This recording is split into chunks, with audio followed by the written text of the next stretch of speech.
I never planned to start a company. Here's what actually happened. I was sick all the time. I have an autoimmune condition. I was just constantly sick.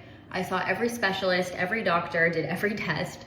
Nobody could help me. I started using propolis, which I actually have in my makeup container.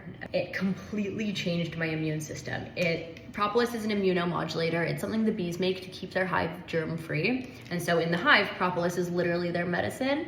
And for humans, it can function to help regulate your immune system, help to balance your body, and really help you to prevent any kind of illness. And I had such a crazily dramatic health change. I was abroad at the time. I was in Europe. I came back home to finish up college, and I couldn't find propolis anywhere. I could find lots of manuka honey, some bee pollen, but nobody really knew what propolis was. And then I finally found it.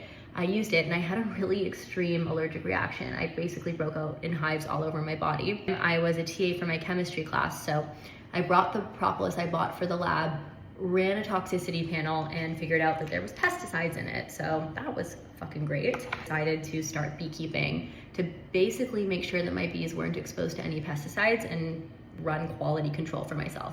So I started beekeeping, I started making propolis, I started learning about royal jelly, pollen, all of the bee products. I became freakishly obsessed with the bees. From there, I was just making all these products. And then it wasn't like then I started a company. It was several years after that point. I had been beekeeping from 2012 to 2017, making stuff for myself, maybe sharing it with friends and family, but like did not have a company, was working another job. I was so depressed at my other job. I left Goldman Sachs, started standing at a farmer's market, selling my propolis, and honestly, it just grew from there.